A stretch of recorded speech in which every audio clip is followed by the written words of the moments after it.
إن الحمد لله نحمده ونستعينه ونستغفره ونعوذ بالله من شرور أنفسنا ومن سيئات أعمالنا من يهده الله فلا مضل له ومن يضلل فلا هادي له وأشهد أن لا إله إلا الله وحده لا شريك له وأشهد أن محمدا عبده ورسوله صلى الله عليه وعلى آله وسلم. أما بعد، يا أيها الذين آمنوا اتقوا الله حق تقاته ولا تموتن إلا وأنتم مسلمون. يا أيها الناس اتقوا ربكم الذي خلقكم من نفس واحدة وخلق منها زوجها وبث منهما رجالا كثيرا ونساء واتقوا الله الذي تساءلون به والأرحام إن الله كان عليكم رقيبا.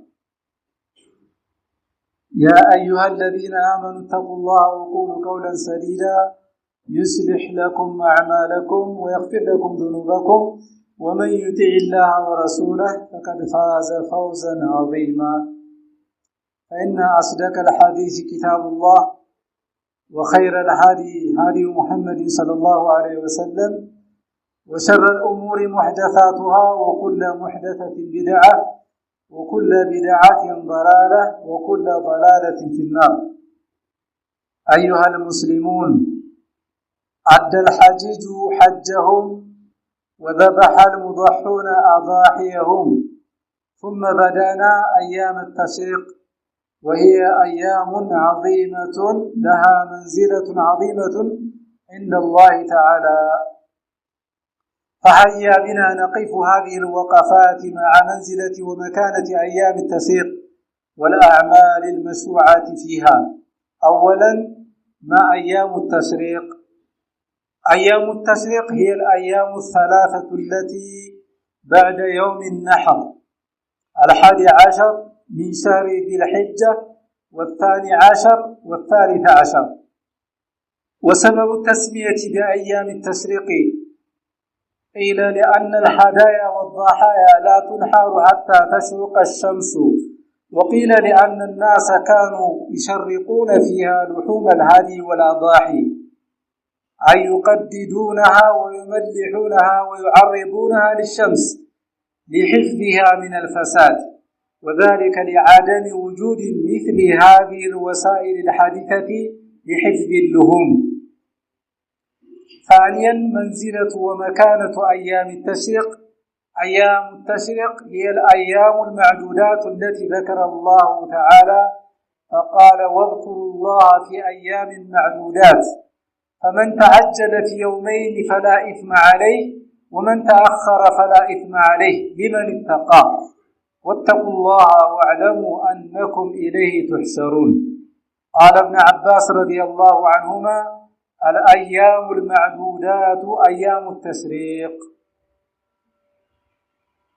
وأيام التشريق هي الأيام التي يبيت فيها الحاجيج بمنى كواجب من واجبات الحج عند جمهور الفقهاء، يلزم الدم لمن تركه بغير عذر، وهي الأيام التي يرمي الحاجيج عند الجمرات الثلاث الصغرى والوسطى والكبرى، لكل جمرة 7 حصيات، ويكبر الله مع كل حصاة.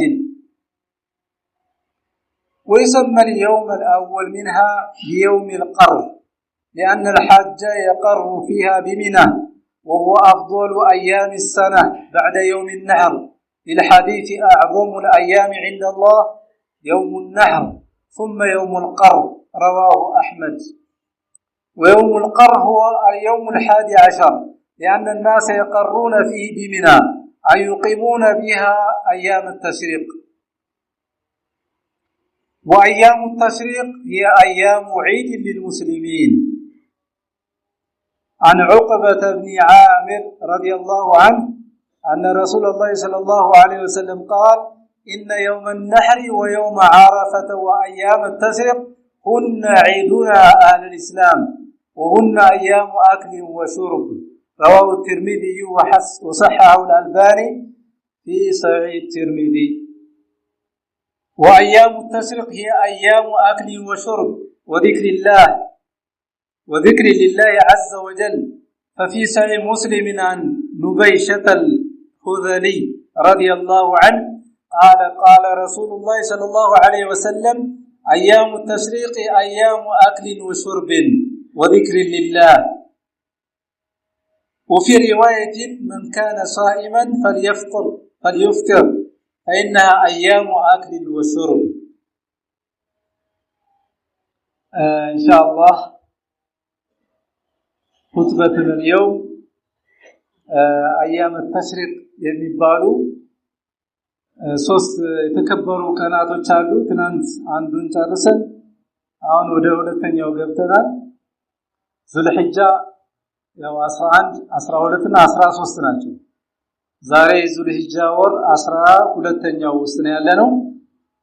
በአያም ተሽሪቅ ውስጥ ነው ያለው ማለት ነውና ኢንሻአላህ ስለነዚህ ቀናቶች ያው ለማስታወስ ነው። አያሙ ተሽሪቅ የተባሉበት የራሳቸው የሆኑ ምክንያቶች አላቸው። አያሙ ተሽሪቅ አንዳንድ ዑለሞች لأن الهدايا والضحايا እነዚህ የሚታረዱ እርዶች لا تنحر حتى تشرق الشمس ፀሐይ ሳይወጡ አይታረዱምና በዚህ ምክንያት ነው አያሙ ተሽሪቅ የተባሉት ይላሉ። ግማሾቹ ደግሞ ምን አሉ? لأن الناس كانوا يشرقون فيها لحوم الهادي والأضاحي ያን ጊዜ በሷሃቦች ዘመን ፍሪጅ የሚባል ነገር ስላልነበረ ያው ስጋውን ማለት ነው ያደርቁት ነበር በፀሐይ ማለት ነው። ይዘለዝሉታል፣ ጫው ያደርጉበታል፣ በጫው ለውሰው ፀሐይ ላይ ያደርቁት ነበር ማለት ነው። ከዚህ አኳያ አያሙ ተሽሪቅ ተባለ ይላል። ሌላው የነዚህ ቀናቶች ደረጃቸው ምንድነው? አያሙ ተሽሪቅ هي الايام المعدودات የተቆጠሩ ቀናቶች ተብለው የተጠቀሱ ናቸው በቁርአን التي ذكر الله تعالى الله ያወሳቸው በቁርአን ማለት ነው። ዚክር እንድናበዛባቸው ተክቢራ እንድናደርግባቸው واذكروا الله في ايام معدودات ايام معدودات ابن عباس እንደፈሰሩት الايام المعدودات ايام التشريق እነዚህ ሶስት ቀናቶች ናቸው ይላሉ። የተቆጠሩ ቀናቶች የተባሉት ሶስት ቀናቶች ናቸው። واذكروا الله الله سبحانه وتعالى ዝከሩባቸው ዚክር ማብዛት ያስፈልጋል በእነዚህ ቀናቶች ማለት ነው። እስከ ነገ ድረስ ማለት ነው። እስከ ነገ ያው ከአሱር ፀሐይዋ ስትዘልቅ ያበቃል ማለት ነው። ከዛ በፊት ባሉ ሰዓታቶች ማለት ነው። አያሙ ተሽሪቅ هي الايام التي يبيت فيها الحاجج بمنى እነዚህ ሶስት አያሙ ተሽሪቅ የሚባሉት ሐጃጆች የሚያድሩባቸው ሚና ላይ የሚያድሩባቸው ቀናቶች ናቸው። የተከበሩ ቀናቶች ናቸው። ዋጅብ ነው ይላሉ ማደሩ ጅምሁር ዑለማ። አብዛኛው ዑለማ ዋጅብ ነው፣ ከዛ ያላደረሰው ያው ቅጣት ይኖርበታል ይላሉ። እና ጠጠር የሚወረውሩባቸው በእያንዳንዱ ጀምረተ ሱግራ ውስጧ እና ጀምረቱል ኩብራ የሚባሉ ሶስት የጠጠር መወርወሪያ ቦታዎች አሉ። በእነዛ ጠጠር መወርወሪያዎች ሰባት ጠጠሮችን ይወረውራሉ ማለት ነው። ምን ያደረጉ? ተክቢራ ያደረጉ ማለት ነው። አላሁ አክበር ይያሉ ይወረውራሉ ማለት ነው። ነብያችን አለይሂ ሰላቱ ወሰለም በተለይ የትናንትናውን ቀን ማለት ነው 11ኛው ከአያም ተሽሪቅ 11ኛዋ ደግሞ ትለያለች። የውሙል ቀር በመባል ትጠራለች። ያው ሐጃጆች መጣው ማለት ከሙዝደሊፋ መጣው እዛ ሚና ላይ ነው በቃ የሚያርፉት የሚረጋጉት ማለት ነው። እና የውሙል ቀር ብለዋል ነብያችን አለይሂ ሰላቱ ወሰለም አዕظሙ الأيام عند الله يوم النحر ተብሏል። የውሙል ነህር ያው 10ኛው ቀን ነው ከትናንት በፊት ያለው። 11ኛው ደግሞ የውሙል ቀር ይሉታል። የውሙል ነህር እርድ የሚያርዱበት ጸጉራቸው የሚላጩበት ጠጠር መወርወር በአንደኛው ጠጠር መወርወሪያ የሚወርወሩበት ቀን ነው። ጀምረቱል አቀባ መጨረሻው ላይ ከአላህ ዘንድ ከቀናቶች ትልቁ ቀን ነው ብለውታል። የውሙል ነህር ያውኛ ዒድ ምንውልበት ቀን ማለት ነው። ثم يوم القر ማለት ደግሞ 11ኛው ዙልሂጃ ማለት ነው። ስለዚህ እነዚህ የተከበሩ ቀናቶች ናቸው። ያው ክቡር መሆናቸውን ማወቅ ያስፈልጋል። ዚክር የሚዘከርባቸው ቀናቶች ናቸው وأيام التشريق هي أيام عيد للمسلمين للمسلمين عيد ነው ዋናው عيد عيد الأضحى ዋናው አስረኛው ቀን ቢሆንም እነዚህ ዒዳችን ናቸው ምን በላባቸው ምን ተጣባቸው ዘመድ ምን ጠይቅባቸው ሲለተ ረሂም ዝምድና ምን ቀጥልባቸው ምን ደሰትባቸው ቀኖች ናቸው እስከ ነገ ድረስ ማለት ነው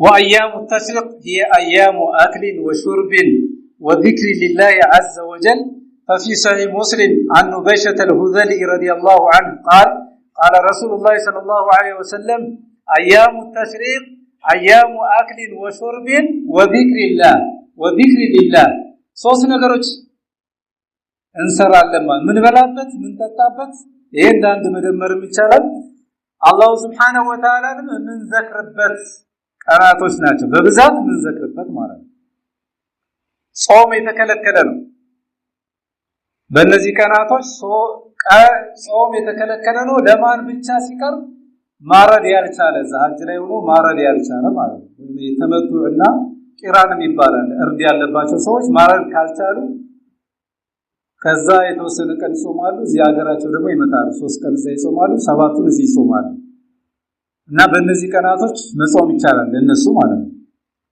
ከዛው ከሐጃጅ ውጭ ላለ ማህበረሰብ ሙስሊም ማህበረሰብ ግን መጾም አይፈቀድለትም ولذلك يحرم صيام هذه الأيام ففي صحيح البخاري عن عائشة رضي الله عنها قالت لم يرخص النبي صلى الله عليه وسلم نبياتنا عليه الصلاة والسلام الفقدهم في أيام التشريق بالنسبة بسوس كاناتوج أن يصمن إلا لمن لم يجد الهدي الهدي حج لا يونو ያው የሚያርደው ገንዘብ ከሌለው ለዛ ሰው ብቻ ተፈቅዶለታል ይላል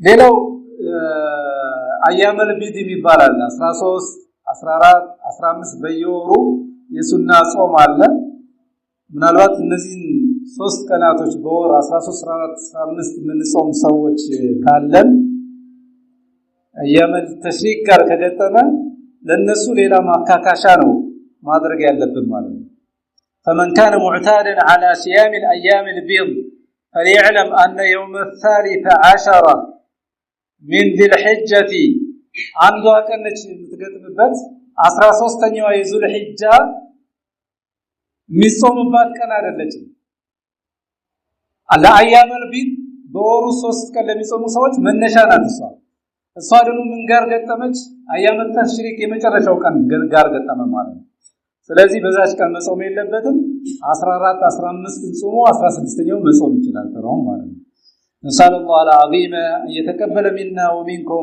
صالح الأعمال والأقوال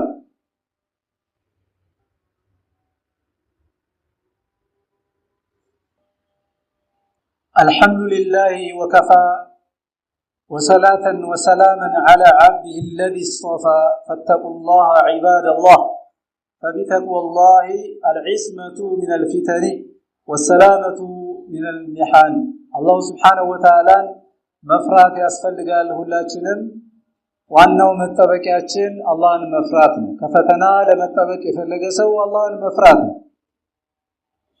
አዕማሉ አያም ተሽሪቅ በእነዚህ በሶስቱ አያም ተሽሪቅ በሚባሉት አንዱ አልፏል 11ኛው ማለት ነው ዛሬ 12ኛ ነገ 13ኛ ማለት ነው ስለዚህ በእነዚህ ቀናቶች የሚሰሩ ስራዎች ምንድናቸው እነዚህን ማወቅ ያስፈልጋል አንደኛ ሹክሩላሂ على ما انعم به علينا من الاكل من لحوم الاضاحي يعضحيا ስጋ አላህ Subhanahu Wa Ta'ala ስላጣቀመን ስጋ ስላገኘን አላህን ማመስገን ያስፈልጋል ማለት ይሄ አንደኛው ሁለተኛ ይሰኑ في ايام التشريق በአያም التشريق ሱና አልአክሉ ወሹሩብ መብላት መጠጣት እንጂ መጾም አይፈቀድም መብላት መጠጣት እየተጠራራን መብላት እነዚህ 3 ቀናቶች ማለት መደሰት ነው ያለው ይሰኑ في ايام التشريق الاكل والشرب واظهار السرور والفرح ደስታችንን ይፋ ማድረግ والتوسعة على أهل بيته بتزوجاتين ማስደሰት وخاصة في أكل اللحم سجان دبلو بتلي بشرط ألا يكون في ذلك إسراف وتبذير መስፈርቱ ግን ያለ ማባከን ማለት በጣም ከልክ በላይ ማባከን አያስፈልግም الثالث ሶስተኛ الإكثار من ذكر الله አላህን መዝከር ያስፈልጋል ይሄ እንግዲህ ዚክሩን ሙጥለቅና ዚክሩን ሙቀየድ ብለው በሁለት ይከፍሉታል ዑለሞች ዚክሩን ሙጥለቅ ስድ የሆነ ዚክር ከዙልሂጃ ከገባ ጀምሮ ምን ዘክረው ዚክር ነው ዝም ብሎ ልክ ነው እስከ አረፋ ከፈጅር በፊት የአረፋ የፈጅር ሶላት በፊት ይተናቀቃል የሙጥለቅ ወይም ስድ የሚባለው ከዛ በኋላ በየሶላቱ ምናደርገው በየሶላቱ የሚደረገው ሙቀየድ ይሉታል ከሶላት ውጪ መዝከር እንችላለን ስንሄድም ስንቀመጥም ባለፈው እንደነገርኳችሁ ስራ ቦታ ቁጭ ብለን ተክቢራ ማድረግ እንችላለን አላህን መዝከር እንችላለን አልኢክሳር من ذكر الله ሶስተኛው መስራት የሚገባን ይሄንን ነው ለምን ነብያችን ሰለላሁ ዐለይሂ ወሰለም ያው እንደዚህም ደግሞ ቁርአኑም ተናግሯል ረሱልም በሐዲስ ተናግረዋል ማለት ነው ዚክር ማብዛት እንደሚገባ በእነዚህ ቀናቶች ማለት ነው አራተኛ ምን ሰራቸው በእነዚህ በሶስት ቀናቶች አያም ተሽሪክ ሲለቱል አርሃም ዝምድና መከተል ዝምድና በምን እንከተላለን መጠያየቅ መጠራራት መብላት መጠጣት አንዱ ቤት ሄደን ወደ አንዱ ቤት ወደ ዘመን ወደ ጓደኛ እየጠራን መብላት ነው ያለብን መጠጣት ነው ያለብን ታዘናል ሲለቱል አርሃም فالمؤمن يغتنم ايام العيد مؤمن يعيد كان يتقمبታል ማለት ነው ليخرج زائدا لارحامه زائر لارحامه ዘመዶችን ለመጠየቅ አጋጣሚውን ይተከማል واقاربه وجيرانه ጎረቤቱን ቅርብ ዘመዱን واصحابه ጓደኞቹን يبتغي بذلك وجه الله ይህን ስናደርግ የአላህን ፊት ፈልገን መሆን አለበት ዝም ብሎ ውለታ ምናምን የዩልኝ ሳይሆን ኢኽላስ ሊኖረን ይገባል አላህ ስላዘዘን በቃ ዝምድና መከተል አላህ አዟል ያን ታሳቢ አድርገን ከአላህ ዘንድ የሚገኘውን አጅር ታሳቢ አድርገን መንቀሳቀስ ይኖርብናል ለምን ነብያችን ሰለላሁ ዐለይሂ ወሰለም من سره أن يبسط له في رزقه ሲሳዩ ሀብቱ እንዲሰፋለት የፈለገ የሰው ወይን ሰአለው في اثره እድሜው እንዲረዝምለት ወይ እድሜው በረካ እንዲሆንለት የፈለገ ፈሊየሲል ረሂማ ዝምድናን ይቀጥል ብለዋል ትልቁ ቁልፍ ነገር እዚህ ነው ሰው መቼም ሀብት ይፈልጋል ገንዘብ ማግኛ መንገዱ ተቀምጧል እዚህ ላይ ዝምድናን በመቀጠል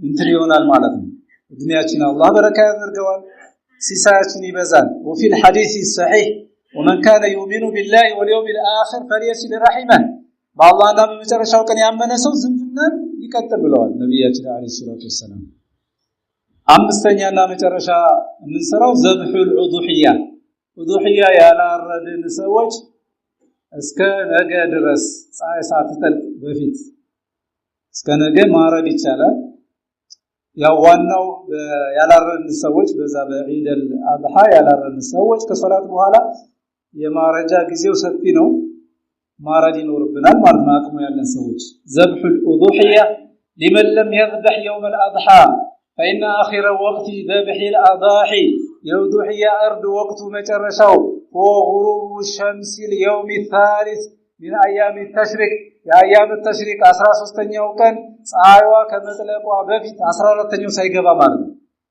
14ኛው ዙልሂጃ ሳይገባ በፊት نسأل الله العظيم أن يتقبل منا ومنكم صالح الأعمال والأقوال أقول ما تسمعون وأستغفر الله لي ولكم ولسائر المسلمين من كل ذنب وخطيئة فاستغفروه إنه كان للأوابين غفورا